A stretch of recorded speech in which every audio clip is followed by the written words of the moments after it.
Bismillahirrahmanirrahim. Assalamualaikum warahmatullahi wabarakatuh. Oke, kami di sini dari kelompok 5 akan mempresentasikan suatu tema yang berjudul kompleksitas permasalahan bank sentral pasca krisis global dan paradigma baru kebijakan bank sentral.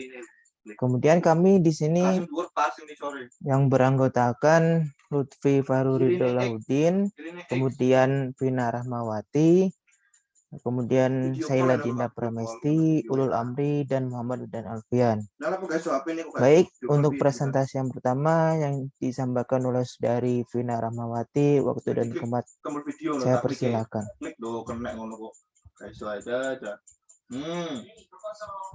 Oh alah dirubah karena bapak mesti itu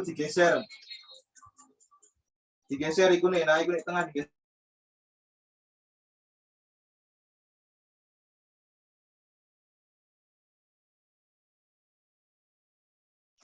Baik, yang pertama yaitu pendahuluan.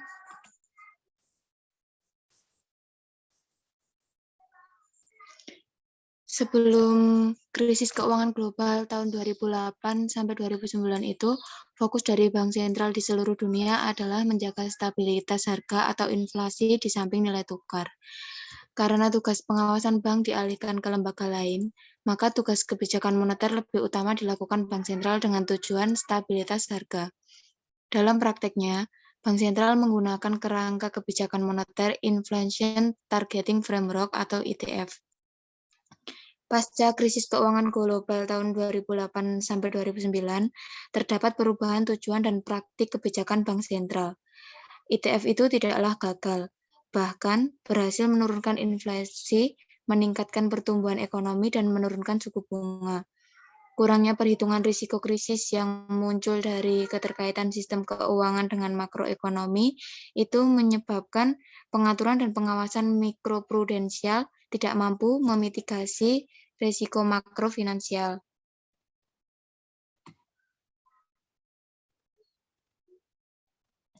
Bank Indonesia itu mempunyai tujuan tunggal menjaga stabilitas nilai rupiah. Dalam kapasitasnya sebagai bank sentral, Bank Indonesia itu mempunyai tujuan tunggal, yaitu mencapai dan memelihara kestabilan nilai rupiah yang jika ditinjau itu ada dua aspek yang mempengaruhi, yakni kestabilan rupiah terhadap barang dan jasa atau inflasi, dan kestabilan nilai rupiah terhadap mata uang negara lain. Kestabilan terhadap barang dan jasa atau inflasi itu cermin dari perkembangan laju inflasi. Yang kedua yaitu kestabilan terhadap mata uang negara lain atau nilai tukar, itu kestabilan nilai rupiah terhadap mata uang negara lain tercermin dari perkembangan nilai tukar rupiah terhadap mata uang negara lain. Untuk mencapai tujuan tersebut, Bank Indonesia didukung oleh 3 pilar yang merupakan 3 tugas pokok Bank Indonesia, yakni yang pertama menetapkan dan melaksanakan kebijakan moneter, yang kedua mengatur dan menjaga kelancaran sistem pembayaran, yang ketiga yaitu menjaga stabilitas sistem keuangan. Ketiga bidang tugas tersebut perlu diintegrasi dalam suatu bauran kebijakan, yaitu stabilitas moneter yang didukung oleh stabilitas sistem keuangan, dan stabilitas pembayaran, agar upaya mencapai tujuan Bank Indonesia itu dapat dilaksanakan secara efektif dan juga efisien. Nah, kebijakan moneter sendiri itu bertugas untuk menetapkan sasaran dan pengelolaan moneter dan juga untuk mengendalikan suku bunga. Kalau kebijakan makroprudensial sendiri itu bertugas untuk menjaga stabilitas sistem keuangan, termasuk UMKM, juga stabilitas infrastruktur sistem keuangan di infrastruktur keuangan. Dan yang ketiga yaitu kebijakan sistem pembayaran. Kebijakan sistem pembayaran sendiri itu mendorong ekosistem digital untuk inklusivitas dan produktivitas, dan juga menjaga service level siapa sampel yang tertinggi untuk mencapai kebijakan.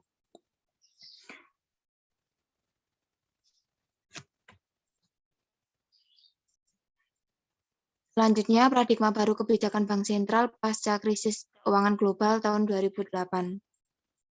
Tugas Bank Sentral pasca krisis keuangan global yaitu yang pertama mendukung stabilitas sistem keuangan, yang kedua yaitu mengatur dan menjaga kelancaran sistem pembayaran, ketidakseimbangan makrofinansial dari proses prosiklisitas keuangan dan risiko sistematik tidak dapat diatasi melalui kebijakan suku bunga atau kebijakan makroprudensial.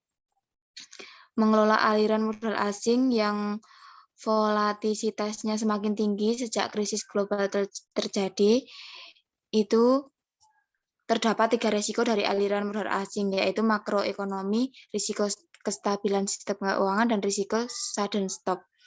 Risiko sistematik sendiri disebabkan menurunnya seluruh atau sebagian fungsi sistem keuangan dan berpotensi berdampak negatif bagi perekonomian. Sedangkan sudden stop sendiri itu turunnya aliran masuk bersih modal asing dalam jumlah besar, sehingga menimbulkan krisis ekonomi, krisis finansial, dan juga krisis nilai tukar, serta krisis pembayaran. Kedua resiko tersebut dapat muncul dan menyebar ke dalam perekonomian jika terdapat keterkaitan sistem keuangan. Semakin kompleks jejaring keuangan, semakin cepat juga perambatannya. Tantangan perekonomian pasca krisis. Yang pertama yaitu aliran modal besar dan fluktuatif. Aliran modal yang lebih dinamis pada periode krisis, juga volatilitas aliran modal menciptakan kerentangan sistem keuangan. Sebagian besar aliran masuk modal cenderung ke arah instrumen keuangan jangka pendek, sehingga rentan terhadap aliran keluar modal oleh investor. Yang kedua yaitu shock harga dan komoditas. Aliran modal asing telah mendorong apresiasi atau depresiasi rupiah yang berpotensi mempengaruhi daya beli dan transaksi berjalan. Volatilitas nilai tukar itu juga meningkat pada periode pasca krisis. Yang ketiga yaitu sistem keuangan yang sangat prosiklikal.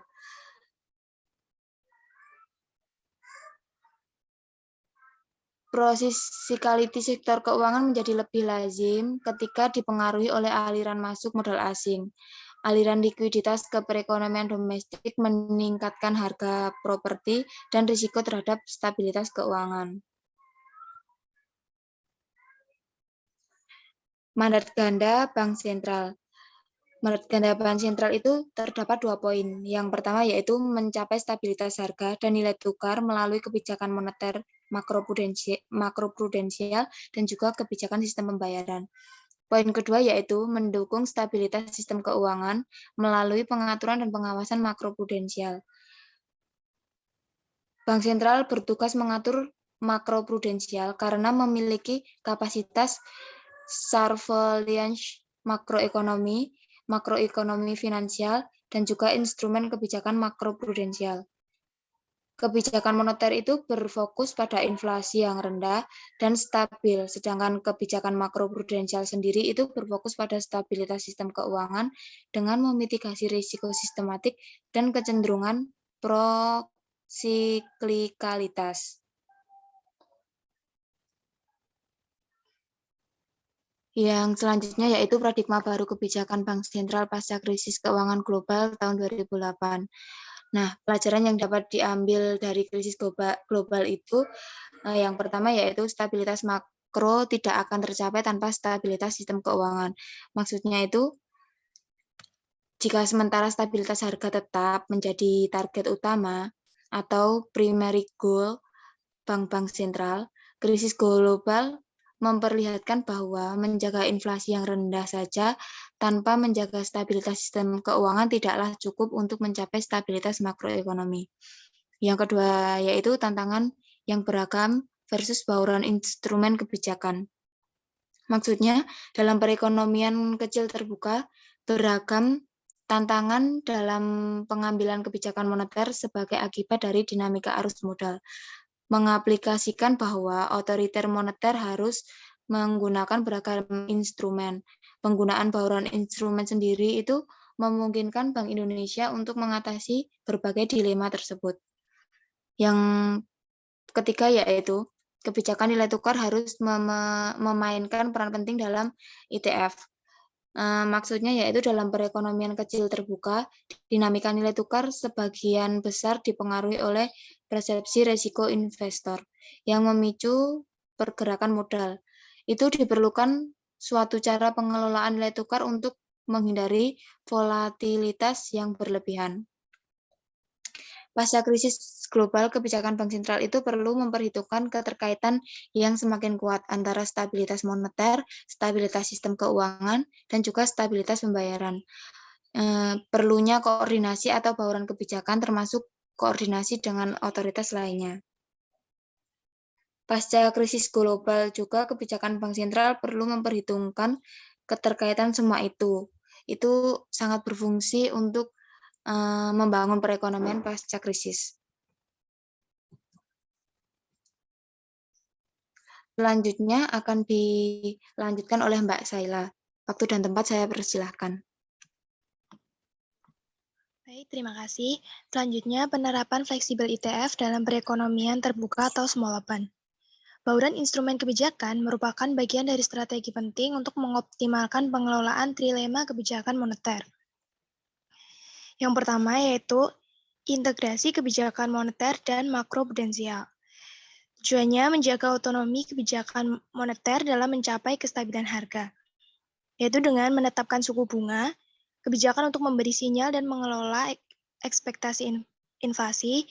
Yang kedua, mengoptimalkan instrumen makroprudensial untuk mengelola likuiditas atau pengaturan dan pengawasan lembaga jasa keuangan, mencegah risiko di sektor keuangan. Yang kedua ada manajemen nilai tukar, yaitu menstabilisasi pergerakan nilai tukar sejalan dengan fundamentalnya. Dengan cara konsistensi dengan pencapaian sasaran inflasi. Yang kedua, intervensi nilai tukar untuk mengurangi volatilitas jangka pendek. Yang ketiga, mencari keseimbangan optimal antara menyediakan ruang untuk apresiasi atau depresiasi dan cadangan devisa. Yang ketiga yaitu manajemen arus modal. Mengelola dinamika arus modal dalam mendukung stabilitas makroekonomi. Yang pertama dengan mengutilitas instrumen makroprudensial untuk mengelola pergerakan arus modal dan mencegah risiko sektor eksternal.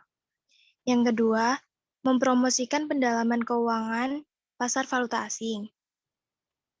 Yang ketiga, mendukung manajemen cadangan devisa sebagai bentuk self-insurance. Selanjutnya, ada keterkaitan kebijakan moneter dan makroprudensial. Kebijakan moneter. Kebijakan moneter diarahkan mengatasi risiko yang berkaitan dengan pertumbuhan ekonomi, inflasi, current account deficit, yaitu kondisi keuangan negara dengan angka pertumbuhan impor yang lebih tinggi daripada angka pertumbuhan ekspor. Atau current account deficit juga didefinisikan sebagai suatu keadaan di mana tingkat tabungan nasional lebih rendah daripada tingkat investasi suatu negara. Dan yang terakhir yaitu nilai tukar.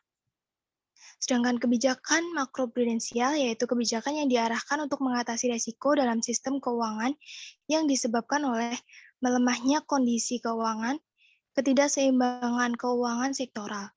Kebijakan makroprudensial dapat digunakan untuk mendukung kebijakan moneter, menekan pertumbuhan kredit pada sektor tertentu, misalnya perumahan atau otomotif, tanpa menaikkan suku bunga.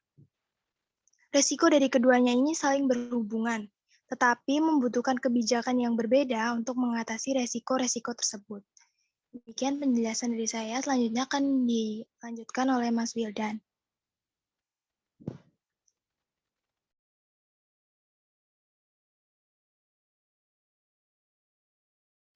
Baik, saya lanjutkan yaitu arah bauran kebijakan Bank Indonesia pada tahun 2019 yaitu pro-stability atau pro-growth. Untuk dari kebijakan moneter, itu yang pertama ada menjaga stabilitas ekonomi, kemudian ketersediaan likuiditas dan mendukung pendalaman pasar keuangan melalui penguatan strategi operasi moneter. Kemudian yang terakhir ada pengembangan UMKM. Kemudian dari kebijakan makro prudensial itu ada menjaga stabilitas sistem keuangan dan mendorong intermediasi. Terus ada mendorong pertumbuhan distribusi pendapatan. Kemudian untuk mendorong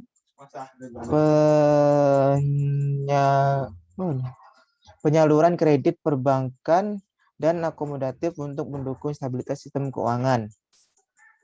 Dari kebijakan sistem pembayaran yaitu kelancaran dan keamanan transaksi pembayaran, termasuk mendukung ekonomi dan keuangan digital.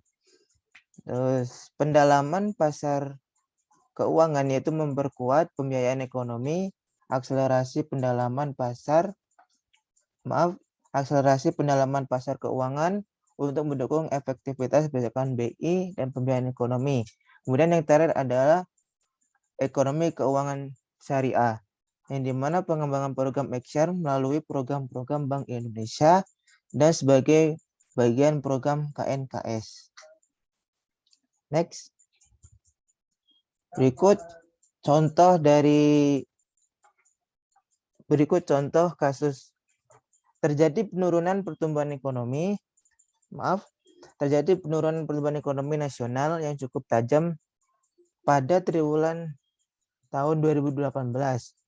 Hal ini terjadi hampir di semua wilayah, baik Sumatera, Jakarta, Jabal Nusantara maupun Kalisulampuwa. Untuk wilayah Sumatera, penurunan pertumbuhan ekonomi terutama bagian selatan dan tengah. Hal ini diterangi sebagai akibat penurunan ekspor dan konsumsi rumah tangga. Penurunan ekspor terutama terjadi untuk komoditas premier seperti minyak, kelapa sawit, karet, migas, dan hasil tambang lainnya. Selain itu terjadi penurunan harga komoditas ekspor, sehingga semakin mendorong turunnya pendapatan yang pada akhirnya berdampak pada turunnya konsumsi. Demikian presentasi yang bisa kami sampaikan. Apabila ada pertanyaan atau sesuatu yang kurang jelas bisa ditanyakan melalui chat, WA group atau sebagainya. Mungkin kami dari kelompok 5 cukup dari sini. Sekian, wassalamualaikum warahmatullahi wabarakatuh.